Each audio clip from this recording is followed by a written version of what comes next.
There's no doubt that education in Australia is nothing like it used to be. Over 85% of students across the country are now learning from home. Parents have become teachers. Teachers have had to digitise their entire curriculum basically overnight. As you've been hearing this morning, the New South Wales government have flagged that, all going well, face-to-face schooling will start up with a staggered approach by week 3 of term 2.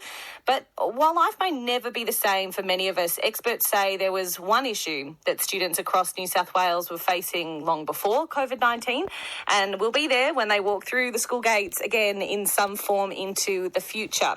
New data from the New South Wales Department of Education has revealed a high number of school suspensions among students with a disability. So much so that Dr. David Roy is calling for an independent inquiry into the issue. He's a disability advocate and lecturer in education at the University of Newcastle, and he's here to speak with you about this morning. David, good morning. Good morning, Kaya. What are the figures we see around the proportion of students with disability that are suspended across our schools in New South Wales? Well, we're actually seeing that the number of children with a disability suspended is significantly higher than the number of children with disability who attend schools. We think it's around about the 20% mark of children in schools have about a disability or are noted as having one by schools. But on average, it's around about 74 to 75% of suspensions involve a child with a disability. There's something wrong with those figures. Now, we've got to ask the question, which hasn't been provided by the department, as why. Why are so many children with a disability being suspended? Did that figure surprise even you, who works in this space? It's not a figure that we've kind of known about for a number of years. What surprised me, because the department has said this is an issue, is it's actually been increasing over the last 4 years. So it's not a surprise anecdotally hearing from parents. It is a surprise that the department seems to be doing nothing about it.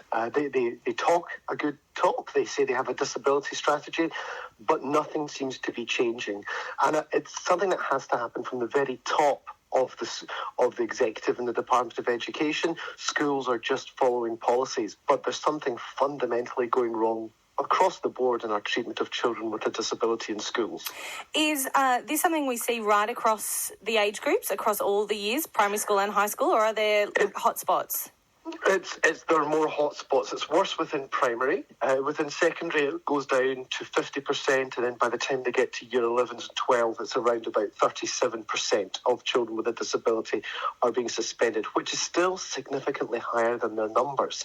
Now, that might be to do with the fact that teachers have a child for 1 hour within the kind of the stage curriculum of the secondary school, and so through having a child through the whole day in primary, it might be that incidents arise that means the teachers feel the need to recommend a suspension. But we have to ask the question, are the children being suspended because of their behaviour, or are they being suspended because of their disability? Because if they cannot control certain behaviour actions that are happening in the classroom, what good does the suspension do? It's meant to give children and families time to change behaviour. If you've got a disability and you, say, lack focus and you're easily distracted and you have to move around a room, suspending you is not going to change that. So we need to look at what's going on and what are the best methods to support teachers and kids and other kids in the classroom that just exclusion doesn't have a purpose to support. So how important is that why, knowing a little bit of the story behind some of that data, behind that 75%?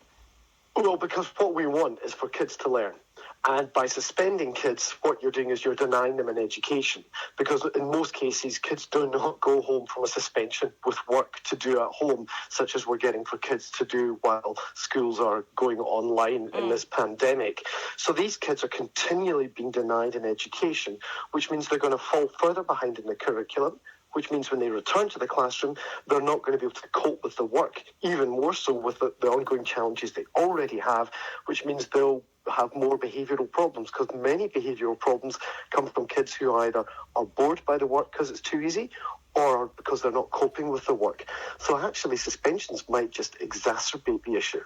Suspension is such a it's such a term loaded with, a lot of emotions around it as well. Like it was always a threat, right? I remember going through school and it was always the last thing you wanted. You didn't want to be that kid in school to be suspended, or, a new kid had come and you'd hear, they've been suspended by, from however many other schools. It does feel like the very end of the road for a student, and that's not always a positive message to send any student who, are having problems. No, I mean, it should be a last resort. But when you look at the fact that kindy kids, that there are, just across in New South Wales, there have been last year 1,143 suspensions of kindy children, and 809 of them, that's 71%, were children with a disability.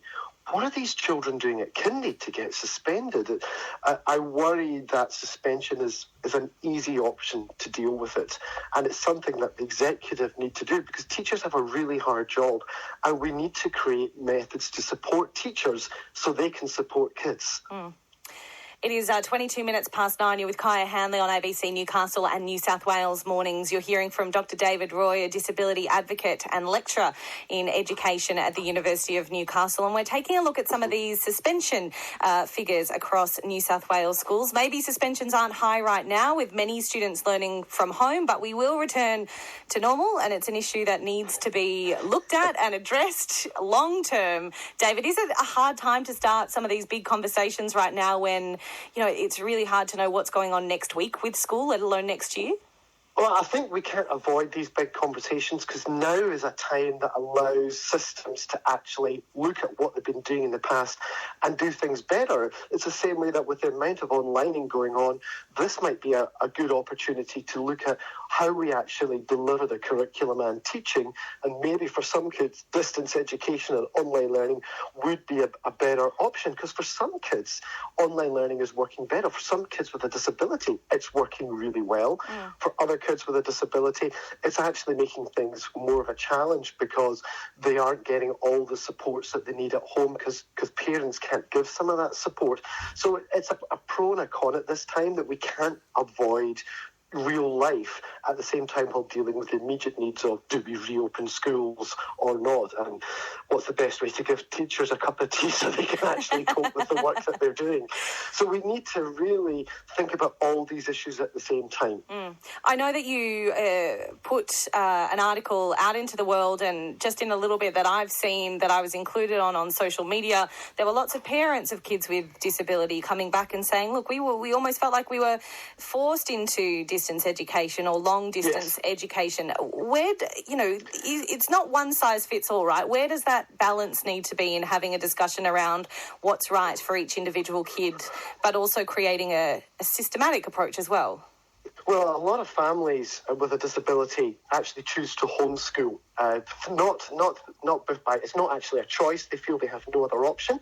They're the largest group increasing in homeschooling in New South Wales. 24% of all homeschooled children now who are with children with a disability, because they feel that the schools aren't necessarily providing, or the system isn't necessarily providing the supports they need.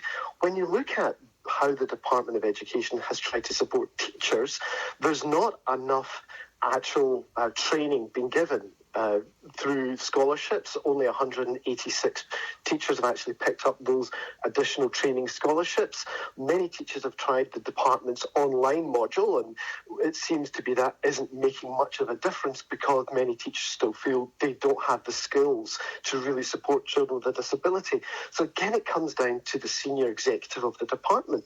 They need to support teachers so that they can support families, and families feel that they are supported in their learning experiences. We have to deal with this now while we can, and I think this online opportunity is a great chance to do so and to allow teachers to retrain.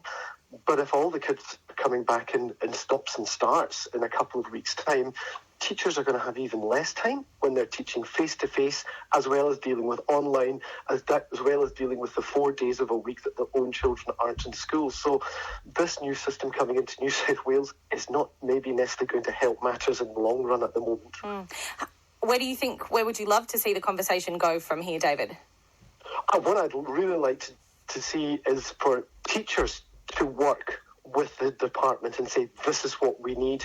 give us this support, and for great parental-teacher relationship, recognising that both teachers and parents are experts in different aspects of kids' learning, to work together. Those schools that really succeed with kids with a disability are the ones where the parents and the teachers and the senior management work in conjunction with each other, rather than imposing things or creating trenches where the parents are fighting with the school and the school is fighting with the parents about what resources are needed. We need to listen to each other. We need to look at teachers as experts and just really actually work in unity. Because then really big and honest conversations can be had. Like if it's honestly not working, if everything's been tried, if there's questions around safety to everyone, everyone involved, then if there is that level of communication and that trust, then those big honest conversations can be had. Yeah. And the department also needs to recognise that when there are problems, to actually listen and deal with them and not try to sometimes, as they do, protect the system before they deal with the issue. So again, it's having openness, it's having honesty. It's the same way that with all these decisions within the COVID-19 pandemic, we should really listen to what teachers are saying about the reality of teaching online. That's not always going on either. So it's again listening to the experts in the I was going to call it the chalk face, but I guess it's the digital pixel face nowadays, and just really support each other and work in unity rather than having an antagonistic relationship, which sometimes happens. Someone's texted in saying the education system is failing children with complicated disabilities. We've lived through 2 horrid years of suspensions with an originally 5-year-old, even with professionals accessing and trying to work with the school. Our best option is a locked classroom filled with other children who regularly melt down. And that's an even bigger question when we look at some of those specialised schools as well, David. Well, I think the specialised schools are a different challenging issue. Data from across the world shows that segregated settings actually don't necessarily benefit children with a disability in the long term. It doesn't help them with their educational outcomes or with their engagement with the wider society, and also wider society engagement with children with a disability. If you segregate people from a very early age, they will carry that segregation on into the wider community. And if we want children with a disability to become fully functioning adults in normal society, by isolating them from normal society, as we would term it, then normal society will never accept them as adults. So there's a much wider community position within that as well. But we maybe shouldn't be increasing segregated settings, but we should actually be increasing support into the mainstream. David, some really big issues. Thank you so much for talking us through it. Dr. David Roy, the disability advocate and lecturer in education at the University of Newcastle, talking through those really quite alarming suspension statistics that we're seeing in our New South Wales schools, where 75% of kids suspended are living with a disability.